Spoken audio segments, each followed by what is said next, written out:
Продовжується ранок середи на телеканалі АТР. Доброго ранку. Я дякую, що ви залишаєтеся разом із нами і обираєте нас. Це програма «Саба». Мене звати Аліна Блохіна. І, як завжди, ми говоримо про актуальні події не тільки в Україні, а й у світі. Тому пропоную подивитися короткий огляд, дайджест тих подій, що відбулися у світі.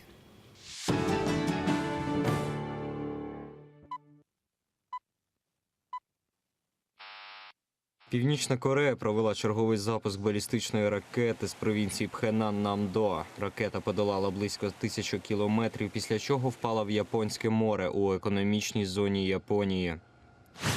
Державний департамент Сполучених Штатів Америки формально затвердив дозвіл на продаж Республіці Польща ракетного озброєння різного класу на загальну суму $500 мільйонів. Мова йде про високомобільну ракетно-артилерійську систему, а також 150 ракет середньої дальності класу повітря-повітря. Компанії Facebook і Twitter допомагатимуть у розслідуванні виборчої комісії Британії щодо можливого втручання Росії у кампанію щодо Brexit. Про це повідомляє Sky News. Під час спецоперації в Тбілісі спецпризначенці могли ліквідувати міжнародного терориста Ахмеда Чатаєва. Саме його звинувачують в організації теракту в Стамбульському аеропорту влітку 2016 року. Того ж року за зв'язок з Ісламською державою його внесли і до списку санкцій Сполучених Штатів Америки. Записи зі щоденника екс-керівника Московської антидопінгової лабораторії Григорія Родченкова підтвердили, що заміна допінг-аналізів російських спортсменів на Олімпіаді в Сочі відбувалася за відома міністра спорту Російської Федерації Валерія Мутка. Про це йдеться в публікації американського центрального видання The New York Times. Такими були події, що відбулися у світі, що сколихнули медіапростір. Надалі будемо говорити про дуже цікаву тему. Ми будемо говорити про стрічку «Кіборги». І я вже рада вітати гостя моєї студії. Це Шевкет Сейдеметов, художник, постановник. Доброго ранку вам. Доброго ранку. Спершу пропоную нашим глядачам подивитися трейлер. Нагадую, що стрічка вийде на широкий екран 7 грудня вже наступного тижня. Давайте пригадаємо, про що цей фільм.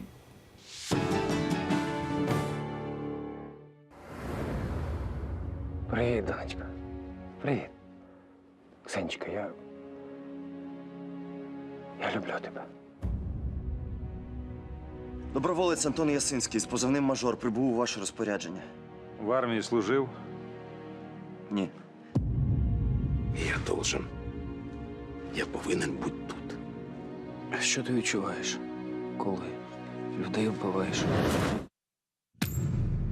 Мам, успокойся, я не можу зараз говорити, у нас тихий час. Якщо ми тут, значить згодні розплачувати за минуле, захищати теперішнє і нести відповідальність за майбутнє. Ты в Counter-Strike играл? Ну, то же самая игра такая, не бойся. Все не настоящее. Пройдешь этот уровень, перейдешь на следующий, понял? Як відчуття? Як на якомусь хіровому концерті. Ви мене відкинули на кілька поколінь назад. Вам скільки ще треба? Аеропортів, Чорнобилів. Та це ви програли країну. Я тільки починаю за неї нормально боротися. Не було наказу відкривати вогонь. То що, треба було здати аеропорт? Здесь находятся мужчины, которые этот аэропорт не сдадут, пока живы. Ваша задача верить в нас, молиться и ждать.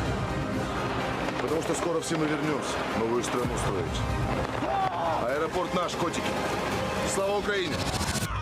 Попрацюємо. Ну і конкретно звідки вас сюди занесло, Петро Іванович? Владимирська область. Золоте кольцо. Ну і схіра ж ти сюди приперся, Петр Іванович.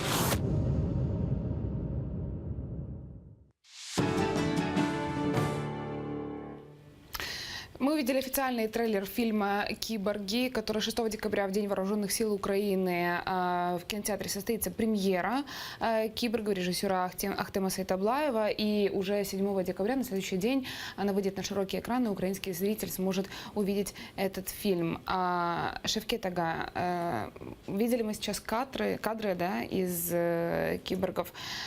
Очень реалистично. Действительно, будто съемки проводились на территории близлежащей, непосредственно в разрушенном Донецком аэропорту. Расскажите на самом деле, вот то, что можете сейчас приоткрыть немножко завесу нашему зрителю, как проводились съемки, какие были локации? Надо сказать, что такая сегодня жалко, что Ахтема нет, который бы рассказал бы подробно там, может, и про актеров, и про игру, там, про все это. Я вынужден буду только рассказывать о той стороне, о технической стороне дела. Дело в том, что вообще эта задумка киборгов, она была еще задолго, то есть я приступил к ней задолго еще до запуска фильма. То есть был только синопсис, там, я по синопсису там, начал изучать вообще материал, аэропорт, как это все выглядело. То есть, в принципе, как бы я достаточно много поработал, еще заранее до этого, еще, наверное, если не ошибаюсь, наверное, чуть не за год до того, как мы приступили вообще. А вот уже когда запустился, то у нас была задача, конечно, нам невозможно было, конечно, сделать копию, но надо было создать просто образ аэропорта. Вот. И, собственно говоря, в Крюковщине, в павильоне мы сначала, выстроили интерьеры все аэропортские. Вот. А потом уже после завершения там интерьерных съемок мы а построили, собственно говоря, на взлетной полосе в Чернигове. Там аэродром заброшенный. Вот. И вот на этой полосе мы построили тоже экстерьерную часть. Там шли бои, там все и бронетехника, и собственно говоря, то есть на два этапа разбилось, на интерьеры, на экстерьеры. Как строились вот эти вот декорации? То есть картинка Донецкого аэропорта должна была соответствовать тому, что зритель увидит на экране.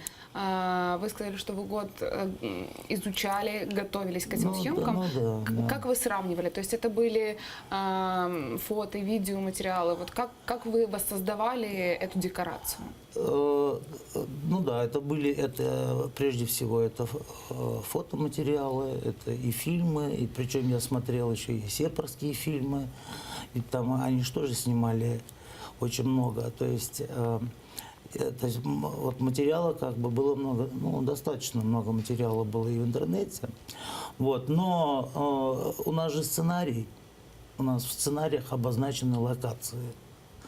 И собственно говоря, само строительство, оно шло, то есть я привязывался к сценарию, и там где-то все это разворачивалось, то есть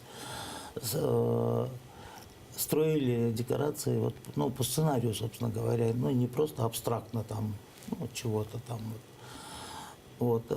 Работа с оператором, прежде всего, у него там были Юра Король, прекрасный оператор. Он захотел там именно двухэтажную декорацию, чтобы она там в подвале, там это была нижняя часть. Поэтому мы построили двухэтажную декорацию там в павильоне. То есть, собственно говоря, по сценарию.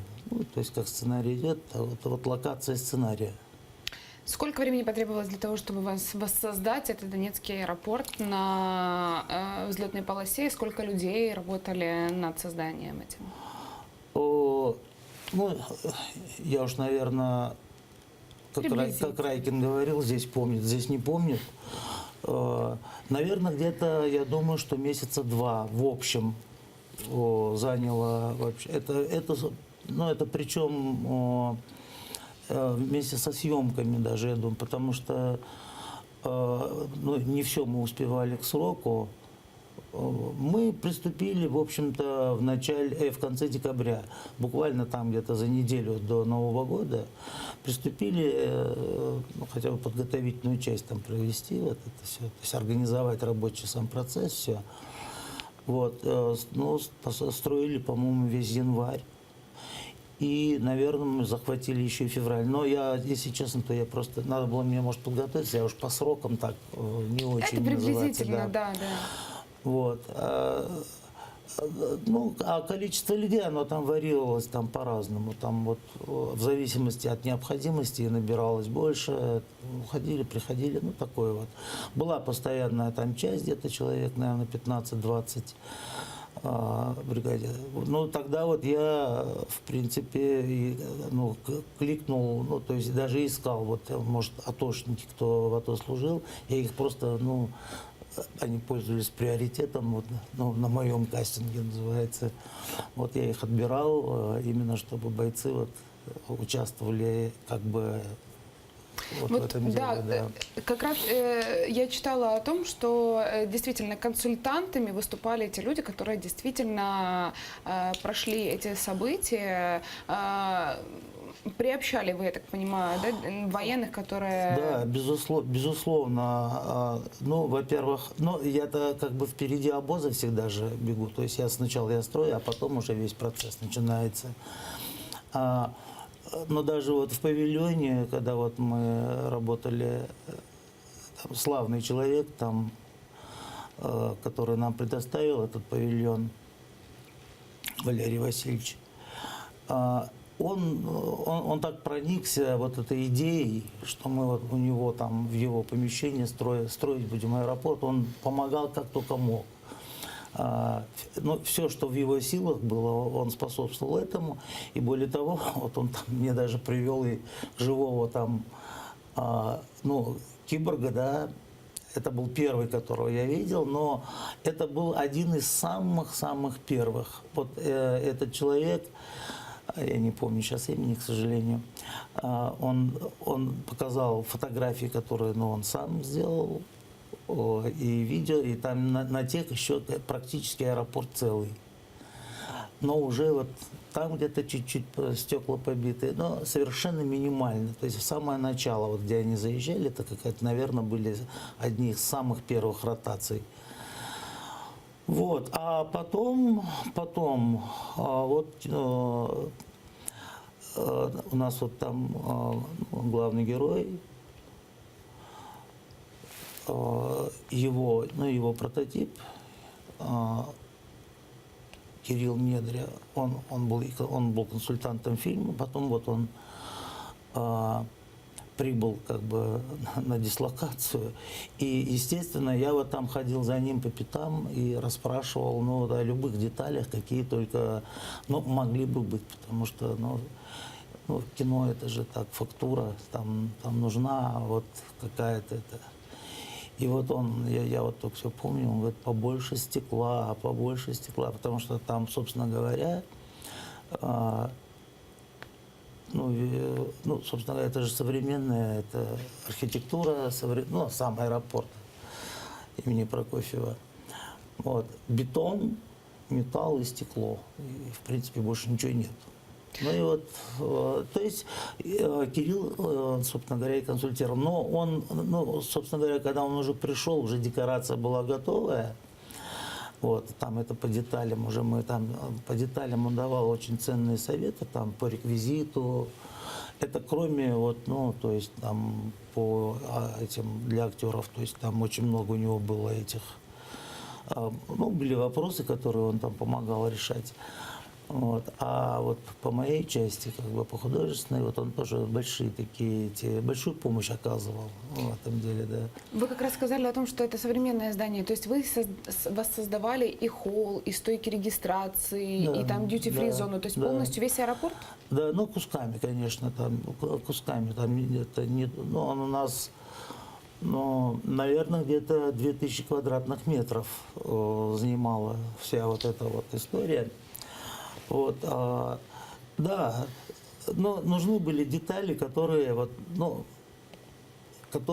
мы как вот те, кто в тылу называется, мы же аэропорт знаем, именно по фотографиям, по хронике там, да, по этим делам. Поэтому знаковые там какие-то предметы, да, там надо было делать, там, чтобы это, соотнести, то есть адресность придать какую-то. Вот эти детали очень важные для, ну, для создания образа. Поэтому, да, мы и стойки делали, мы делали этот, там где багаж, вот этот багажное отделение такое. И duty free там строили, да, и коридоры, ну там масса там такое. Да. Вы знаете, мне очень интересно, как человеку далекому от кино, от кинематографа, а тем более от воссоздания реальности в фильме. Мне интересно, вы, я так понимаю, строили сразу разрушенный аэропорт? То есть вы не строили целый, не рушили Да, его? это действительно, это, наверное, в моей практике это впервые. Ну, то есть вот когда-то я в театре работал, там декорацию, если изготовишь декорацию, так она не меняется, пока театр не спишется, спектакль не спишется с репертуара. А в кино обычная практика, построили, потом разобрали. Тут у меня в первый раз такое получилось, что надо было сначала построить, потом его разбомбить. То есть аэропорт для фильма строился целый? Конечно же, а как же я его Построю, то есть как его разруху сразу с нуля ты его разруху, я бы так не смог бы там как-то. Пришлось строить все, вот, можно сказать, капитально, все покрасить, все зашить, обшить. Потом ребята брали там инструмент и ходили это все ломали. Это вот было, конечно, такое, для меня это было первый опыт, что надо было, то есть до начала фильма надо было построить, а потом его, разрушить, и потом в конце, естественно, уже и демонтаж просто, уже всей этой разрухи. Еще один важный момент, который произошел в реальности. Мне интересно, произойдет ли он в фильме, когда упала башня Донецкого аэропорта. Вы строили ее? Да, мы строили башню, мы построили вот эту верхнюю часть. Там у нас есть кадры, где бойцы там... Но так, чтобы там она где-то падала, такого, по-моему, у нас там нет. Я уже, если честно, не помню. Дело в том, что ведь, собственно говоря, там наснято материала же для телевизионной версии еще. То есть там на 4-серийку, мне кажется, там тянет это все. То есть вот после проката в кинотеатрах, наверное, будет это на плюсах, по-моему, будет этот 4-серийный. Да. Возможно, там что-то и побольше, чем вот в этом. То есть мы видим фильме, разные версии киборгов?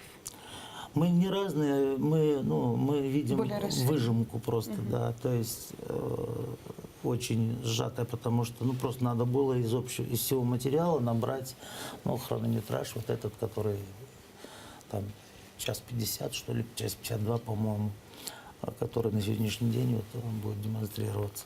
Когда... А там, извините, да, а там просто дальше, вот, видимо, вот в телевизионной этой версии будут просто больше раскрыты персонажи, их просто больше раскрыты, больше материала о них. А весь смысл, вся суть, она вот одна. Просто там больше такого материала. Там, возможно, я поэтому говорю, что там, может быть, оно... Там у нас в сценарии было, что там поднимали флаг, там вот это все, и снимали тоже, по-моему. Но вот здесь, кажется, этого нету сейчас, в этом, на башне, я имею в виду. А строили мы ее верхнюю часть, там, с расчетом, что потом еще дорисуется.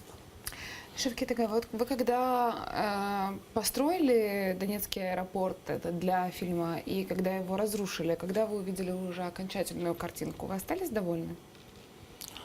Это было то, что было в вашем воображении, когда вы думали об этом фильме, то, что вы видели, вот фото-видеоматериалы, о которых мы с вами говорили? На самом деле, там, работая в цейтноте, там особенно, быть довольным за собой, не приходится, потому что, вечно не хватает времени. Мы даже там уже, когда начались съемки, а мы продолжаем еще. Съемки идут, и мы в этом же павильоне продолжаем. при наличии записи чистого звука это все мешало. То есть потом продюсер дала еще один день мне. Вот ты за этот день доделай с шумом, все остальное уже абсолютно бесшумно, чтобы было.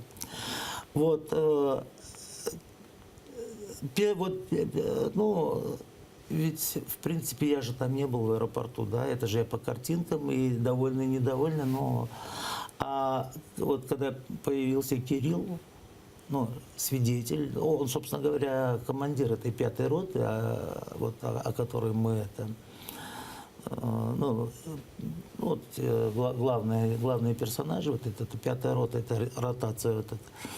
А он и консультант Кирилл Недря, о котором я говорил, вот он когда появился, говорит, очень похоже. Это вот он меня успокоил, в смысле его глазами, я и это. И помню, еще в этом, извините, в Чернигове, когда мы выстроили тоже для первого кадра, для первого съемочного дня в аэропорту, там, часть, то есть мы по плану шли так, там нужно здесь будут снимать, и давай туда скорее, все силы туда, здесь заканчиваем, там продолжаем так потом. И был, конечно, я очень не очень довольный, собственно говоря, но когда поставили камеру, и я увидел кадр, я думаю, очень похоже. То есть мне самому понравилось. Такие моменты, если вы имеете в виду о них, нравится ли мне это или не нравится, нет предела совершенству. Это если продюсер насильно не остановит производство, оно же никогда не может не кончиться. Это же и будешь делать его без конца. Нет предела совершенству. Нет, да. Это поэтому в принципе, еще это зрители, конечно, будут смотреть, зрители оценят. Но из того, что было очень много, приходили киборги смотреть, они в большом количестве. И в Чернигов приезжали, и здесь много их было. Они говорят, что очень убедительно. Я даже на Facebook иногда отмечал, они даже пишут о каких-то деталях, которые вообще мне неведомы, что они обсуждают эту лестницу, которую я, просто лестница она у меня, а они ее называют какими-то названиями, якобы она им очень знакома. То есть образность как вроде как удачно, да. Образ аэропорта создан, я думаю, достаточно удачно.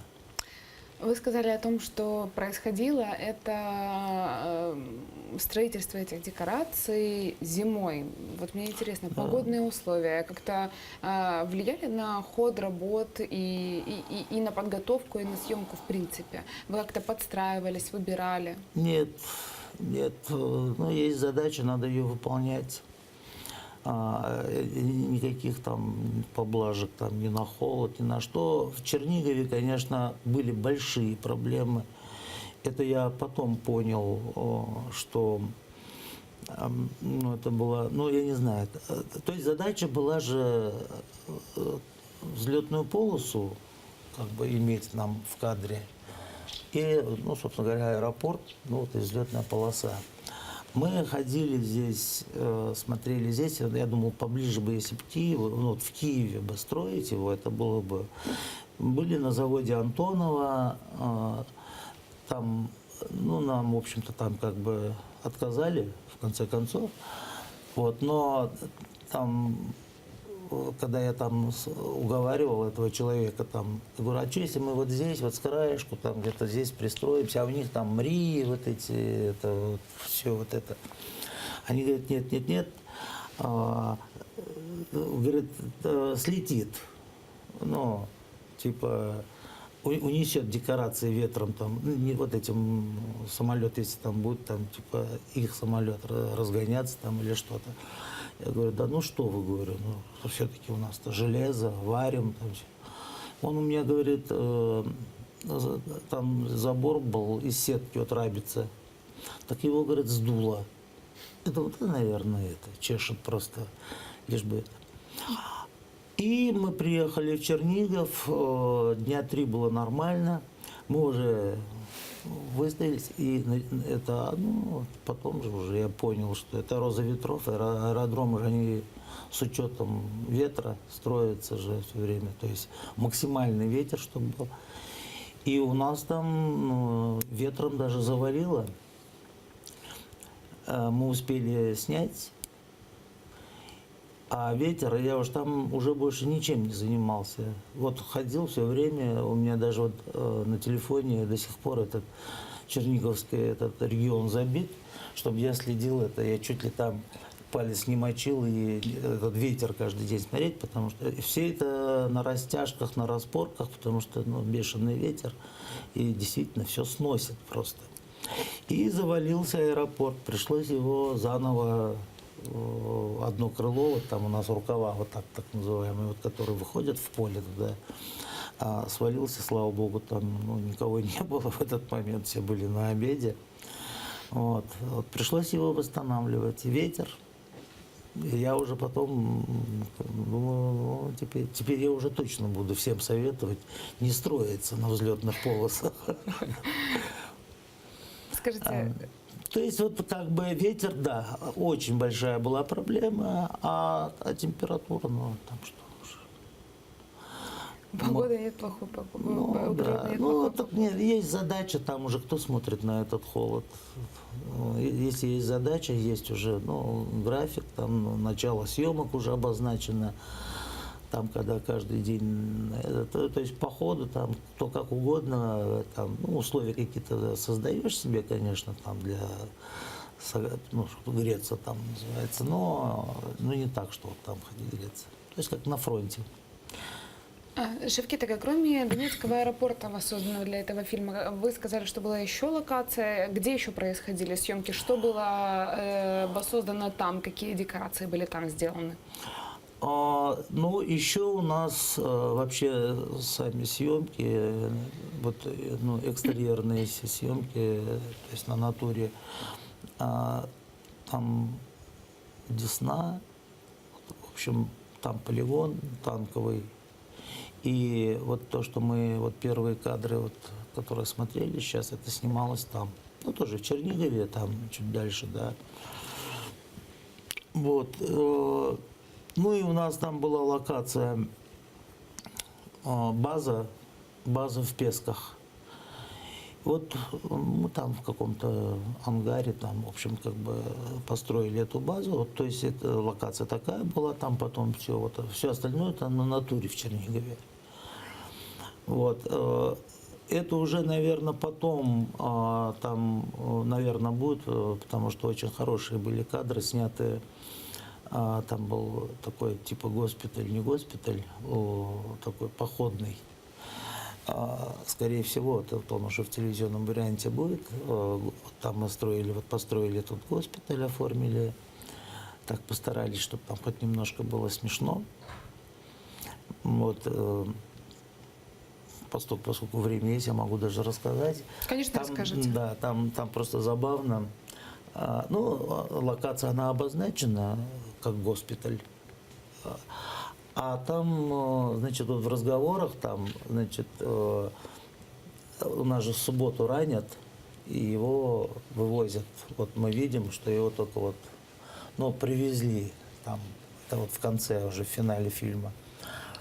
А там есть еще вот как бы продолжение этой истории. А до этого вот он слышал там, что там вырезают эти почки, там, что продают их, там что такое, сепары, там типа эти хирурги, там вот это черные хирурги, короче, какие-то. И вот мы решили, как бы немножко то есть в постановочной части с Ахтемом, говорю, давай, говорю, будем делать не госпиталь, он же там же, как такового госпиталя, оно и не может быть, это вот приспособленное какое-то место, там, где вот срочно какие-то первую медицинскую помощь, аж потом уже же там отправляли уже, ну, в настоящие госпитали уже оттуда. Я говорю, давай там сделаем, что это бывший магазин какой-то. Ну, я говорю, в принципе, мясной магазин. И говорю, вот давай там развесим эти туши, вот как бы картинки эти вот разделочные, там первая категория, вторая, такой допотопный такой еще какой-то магазин как бы. Вот. И вот когда он это будет приходить в себя там, то есть перед операцией, чтобы вот он первый видел вот это вот, все это, железные крючки, там вот это мясные туши. Вот как бы оно, ну, такая смешная, просто смешной момент, как бы, ведь в драме вот, без комедийных элементов просто это нельзя, это как живопись, это нужно вводить какие-то забавные моменты. Вот, и он там же, дальше вот он вытаскивает гранату, там Ахтем врача играет, собственно, это вот его эпизод, где он там хирурга этого играет. И вот Суббота вытаскивает гранату, выдергивает эту чеку и держит в руке. Говорит, взорву, если вы меня там что-то, мол, не то. И вот ему операцию сделали без наркоза, и вот там он потом выходит, эту гранату выбрасывает. Сценарий просто прекрасный, конечно. Тут Наталья Ворожбит, безумно хороший сценарий. Она очень отнеслась к этому. Ну, у нее же тоже вот и Андрей Шараскин, и в общем, ребята консультировали ее, то есть она с первых уст всю информацию имела. И вот она, хороший сценарий просто у нас в этом смысле. Это какое-то благо. Шевкетага, знаете, мы с вами говорили перед нашим эфиром, вы сказали, что вы нечастый гость эфиров, нечастый гость разговорных студий, но поскольку вы уже к нам сегодня приехали, хочу вспомнить еще один фильм, к которому вы тоже приложили свою профессиональную руку, режиссером которого тоже был Ахтем Сейтаблаев, и это очень важный фильм именно для крымских татар, это «Хайтарма». Вот, давайте вспомним сейчас очень коротко его и напомним нашим зрителям, у нас есть возможность также увидеть трейлер. Давайте посмотрим.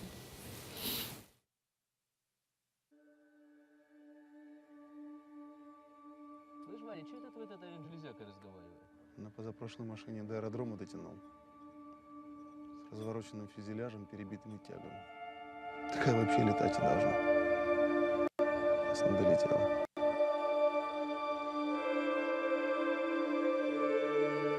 Тамитхан отправился к родным валу. Буамит еді. Біз моғымыз о қайтты. Сәлема.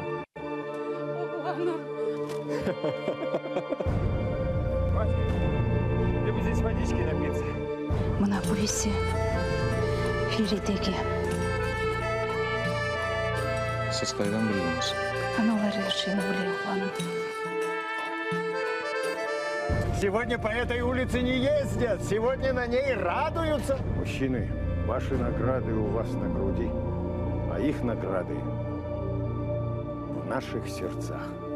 Сейчас увидите наш народный танец. Хайтарма называется. По-русски «Возвращение».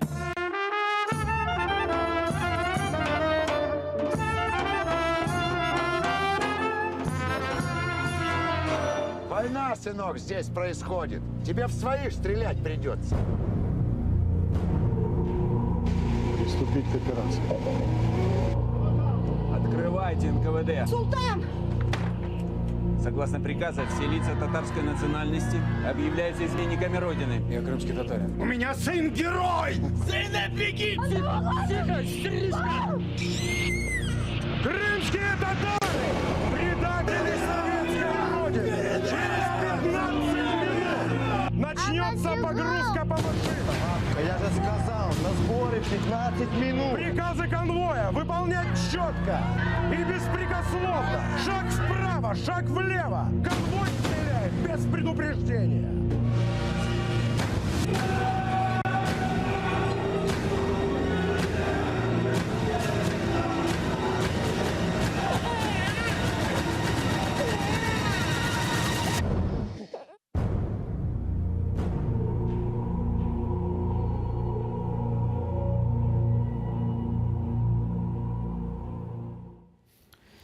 сожалению, все то, что мы сейчас увидели, напоминает то, что сейчас происходит на территории аннексированного полуострова.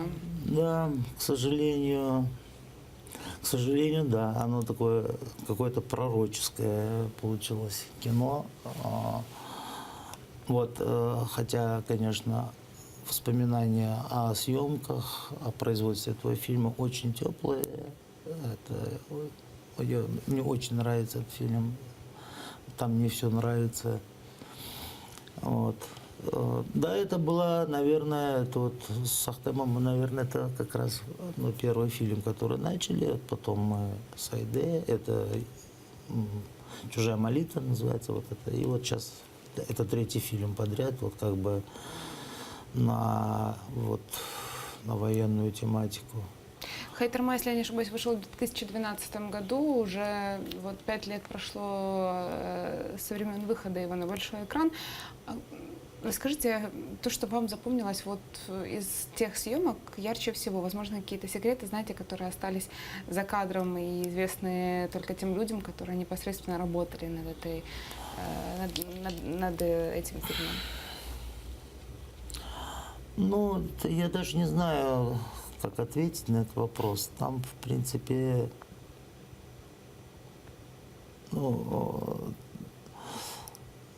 как-то выделить даже особо, не знаю, там вот можно какой-то момент, знаете, возможно, вам запомнился. Потому что, если я не ошибаюсь, съемки мы тогда проводили же на территории Крыма, в Бахчисарае. Это мы снимали в Крыму, в Бахчисарае. Мы и аэродром там построили, и самолет вот этот. Он сейчас, кстати, в музее Ахмедхана Султана стоит. Это вот этот. Какой-то яркий эпизод, знаете, который у вас остался с тех съемок?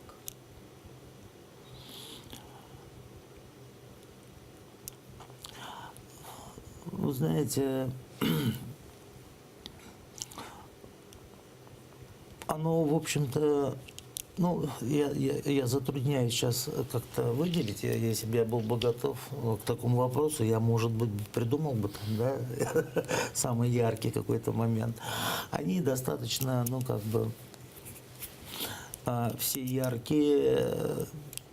Ну и тоже, в общем-то, во время съемок особенно, там не приходится, что ли, как-то отвлекаться от этого. От работы, тем более и, так получается, да, что тоже сроки же были очень сжатые сроки, мы там тоже практически и вокзал построили, и вот этот самолет, и все тоже где-то чуть-чуть больше месяца тоже ушло на это.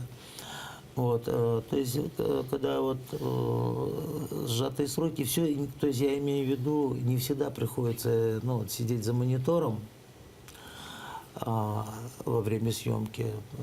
Чаще всего вообще бывает, что ты там где-то параллельно шуруешь, там, гонишь, там называется, ту часть, которая еще она в планах там. У Ахтема много историй, ярких примеров. Вот он там рассказывает, орел там парил в день начала съемок над этим, то есть в первый съемочный день. То есть, можно сказать, что там ярких-то там достаточно много, моментов. Потрясающе, конечно, я даже не случайно сказал потрясающе. Огромное количество, это действительно поразительно, огромное количество людей, которые, так называемая массовка. Ведь там порой, по-моему, там доходило где-то до 1000 человек. Справиться с таким огромным количеством людей, управлять ими в кадре, люди же, актеры массовых сцен называются, они же тоже выполняют задачи, они же не просто там ходят просто так. Вот, это было действительно, я вот порой вот, смотрю, тут иногда 10 человек там как бы является проблемой там, да, в кадре их организовать. А тут такое огромное количество. Но это, наверное, вот самое яркое может быть такое впечатление по сложности, что ли. Вот. Остальное все, там тоже прекрасный оператор Володя Иванов, это в Хайтарме я имею в виду, тоже большой мастер тоже своего дела. И, как мне кажется, он прекрасно справился там, со своими обязанностями. Очень много было у него вот таких решений, там где-то снять одним кадром, очень сложный, большой там кадр, да, называется. Ну, вот, Шеф Кетага, если вспомнить вот эти сцены, когда бьют, когда толкают стариков, те люди, которые играли советов, сложно было тогда это сделать? Ну, народ, собственно говоря, там же добровольно в огромном количестве туда вот пришел на съемки, называется, и были готовы на все. Там мало того, что это был уже октябрь, это было холодно, и тут еще и эти устроили там эти дождевальные машины сверху и начали водой их всех поливать и хоть бы один, называется, пикнул бы там, ну, выражая там, скажем, свое недовольство. Вот, ну, там по-актерски, конечно, там, ну, это ж понятно, это съемки, они с большим удовольствием там делали свою работу, но это же не совсем просто актеры, поэтому у них там и такое непосредственное такое, как, ну, как будто это действие на самом деле так происходит. Ну вот, к сожалению, вот сейчас, сегодняшний день нам показывает, что так оно, в принципе, и в Крыму и происходит, да. Хочу очень коротко сейчас вернуться к киборгам и напомнить нашим зрителям, если мы можем увидеть сейчас, у нас есть пост Ахтема Сейтаблаева, режиссера этой киноленты, о том, что этот фильм также есть особенным, потому что благодаря ему начинается социальная инициатива Яны Байдужи. Каждые 5 гривен с каждого купленного билета на фильм «Киборги» пойдут на помощь погибшим. Об этом непосредственно рассказал вот режиссер Ахтем Сейтаблаев. Поэтому, конечно же, мы тоже призываем вас прийти в кинотеатр, посмотреть, вспомнить, помочь. И последний буквально вопрос к вам, шеф Кетага. Коротко вот вас очень попрошу ответить.